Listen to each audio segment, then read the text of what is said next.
ሃይማኖቱን እንኳን ተውለት። በስመ አብ ወወልድ ወመንፈስ ቅዱስ አሃዱ አምላክ አሜን።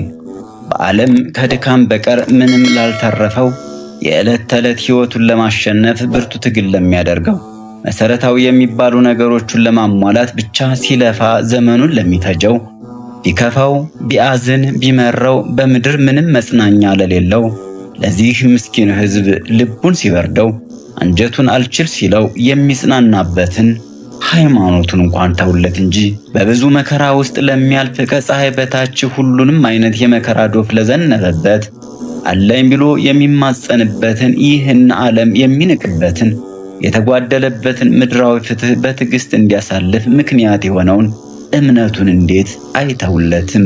እንደ ሕዝብ ከቀየው ተፈናቅሏል፣ በቋንቋው ተሰዷል፣ በሰውነቱ ተጎሳቁሏል። በቅድመ አያቶቹ ታሪክ ምንም የማያውቀው ሰው ላልነበረበት ጊዜ በመካካሻነት በጠላትነት እየተፈራረጀ እንዲኖር ተፈርዶበታል። ይህ በሕዝቦች መካከል የተዘራውን ክርዳድ ነው። በፖለቲካው ዓለም በጸብ ለሚነግዱ አካላት ይህ እንክርዳድ እንደ ትልቅ የኃይል መሳሪያ በማገልገል ዘልቋል። ሃይማኖት ግን መነካት የሌለበት እሳት ነው። ሃይማኖት የምትጫወትበት ምድራዊ እሳት አይደለም። ለሚያምኑት የመለኮት እሳት ነው እንጂ ከቅጽሩ ወዳልተቀደሰ የፖለቲካ ሜዳ ልታወጣው ብትሞክር ቅድሚያ የሚፈጅህ አንተኑ ነው። ሃይማኖት ሀገር እንደ ሀገር እንድትቀጥል ሕዝብን ከሕዝብ አንድ አድርጎ አያይዞ በህብረት አቆይቷል። ፈሪሃ እግዚአብሔር ከትውልዱ ላይ እንዳይጠፋ ግብረ ገብን በማስረጽ ሞራል ኦፍ ኮምፓስ ሆኖ ያገለገለው ሃይማኖት ነው። ሕሊናውን በጥላቻ የታወረ ሰው ሊገርልህ ቢመጣ ቢያንስ በእግዚአብሔር በጌታ በማርያም በአላህ በዋቃ ብቻ በፈጠረህ ትለዋለህ። እንደ ሕዝብ ተከባብረን የኖርነው የሰለጠነ ሕግና ሥርዓት ስላለን አልነበረም። ይልቁንም በፈጠረን አምላክ በኩል አንድ እንድንሆን ስለሚሰማን ነበር። እንደ ሕዝብ የስልጣኔ ታሪክ ቢኖረንም ቅርብ ጊዜ ያስተናገርናቸው ቀውሶች፣ የሰማናቸው ዜናዎች ባለ አእምሮዎች ለመሆን ብዙ እንደሚቀረን ስልጡን ነን ብለን የምንመጻደቀውን ያህል ስልጡን እንዳልሆን ይናገራሉ። የትምህርት፣ የጤና፣ የፍትህ ስርዓቶቻችን በስብራት የተሞሉ ናቸው። ምንን ተማምነን ምን እንደምናፈርስ አናቅም። በረሃብ ብዛት ከአንጀቱ የተጣበቀ ሆዱ እስኪቀደድ ድረስ እያከከ የፒያሳን ወርቅ ቤቶች ያለ ስርቆት ውልብታ ደክሞት የሚደገፍ የኔ ቢጤና ምንዱባን ያላጣ ነው። በእንተ ስሟ ለማርያም ብሎ የሚላስ የሚቀመስ በማመሻሽ እንደማያጣ ተስፋ ስለሚያደርግ ነው እንጂማ የሚበላው ያጣ ሕዝብ መሪውን እስከ መብላት ይደርሳል። ሃይማኖቱን አንድነቱን የነጠቀውን ሕዝብ በምን አንድ ታደርገዋለህ?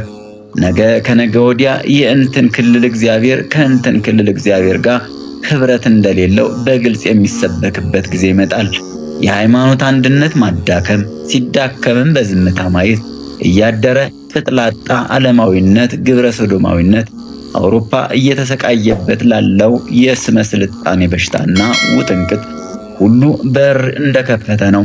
በቀሪው ዓለም ሲቀደስባቸው የነበሩ ትላልቅ ካቴድራሎች መጠጥ ቤትና የምሽት ጭፈራ ቤቶች ሆነዋል።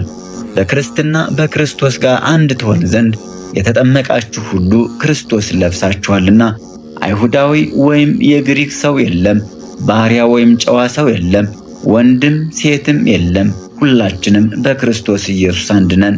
ገላትያ 3 ከ27 እስከ 28። ክርስቶስ በሞቱ ያላስታረቀው የለም። አንድ በየቀኑ በአባታችን ሆይ ጸሎት ይቅር በለን እኛም የበደሉንን ይቅር እንደምንል እያልን የሚጸልይ ሰው እንዴትና ከመቼው የኃጢአት ማወራረድ ውስጥ ይገባል? በክርስቶስ ስም የተመሰረተች ቤተ ክርስቲያን ለመከራ አዲስ አይደለችም።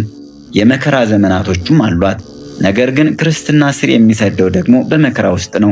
ሊቁ ጠርጡሉስ ዘ ብለድ ኦፍ ዘ ማርተርስ ኢዝ ዘ ሲድ ኦፍ ዘ ቸርች ይላል። ሰማዕታት የቤተ ክርስቲያን ምርጥ ዘሮች ናቸው።